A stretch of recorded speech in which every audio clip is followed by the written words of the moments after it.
ایک شخص نے چڑیا پکڑنے کے لیے جال بچھایا۔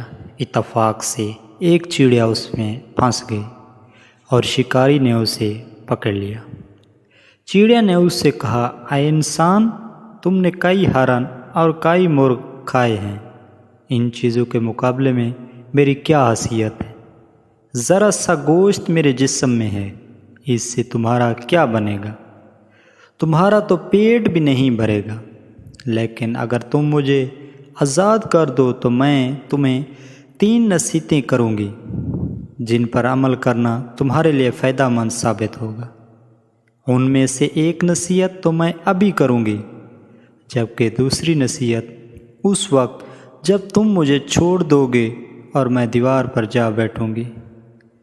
اب اس شخص کے دل میں تجسس پیدا ہو گیا کہ نہ جانے چڑیا کیا نصیحتیں کرے گی۔ اس نے چڑیا کی بات مانتے ہوئے اس سے کہا کہ تم مجھے پہلی نصیحت کرو، پھر میں تمہیں چھوڑ دوں گا۔ چنانچہ چڑیا نے کہا، میری پہلی نصیحت یہ ہے کہ جو بات کبھی نہیں ہو سکتی اس کا یقین مت کرنا۔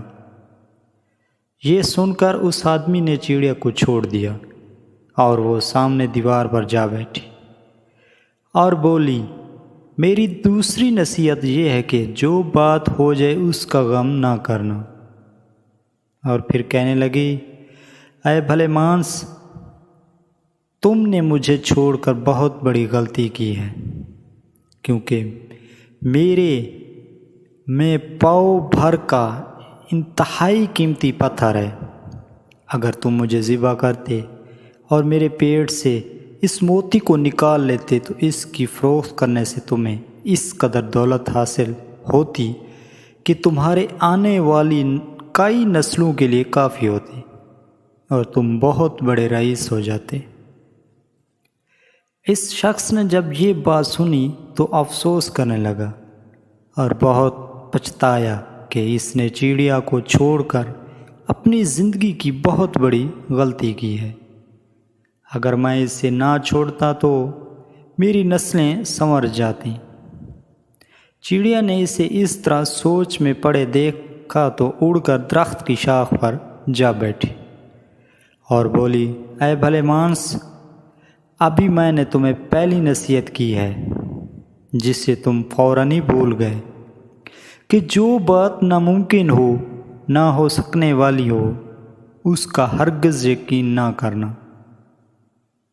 میں نے تمہیں دوسری نصیحت یہ کی تھی کہ جو بات ہو جائے اس کا غم نہ کرنا، مگر افسوس کہ تم نے میری دوسری نصیحت کا بھی کوئی اثر نہ لیا اور غم و افسوس میں مبتلا ہو گئے کہ خواہ مخواہ چڑیا کو جانے دیا۔ تمہیں کوئی بھی نصیحت کرنا بالکل بیکار ہے۔ تم نے میری پہلی 2 نصیحتوں پر کب عمل کیا؟ جو تیسری پر عمل کرو گے؟ تم تو نصیحت کے قابل ہی نہیں۔ دوستو، وہ لوگ بہت ہی خوش نصیب ہوتے ہیں جنہیں کوئی نصیحت کرنے والا ہو۔ ہم اکثر خود کو عقل کل سمجھتے ہوئے اپنے مخلص دوستوں اور بزرگوں کی نصیحتوں پر کان نہیں دھرتے اور اس میں نقصان ہمارا ہی ہوتا ہے۔ دوستو، جن کی زندگی میں کوئی نصیحت کرنے والا نہیں ہے، اس شخص کی مثال ایسے باغ کی طرح ہے جس باغ کا کوئی مالی نہ ہو اور وہ مالی کے بغیر ویران ہی رہتا ہے۔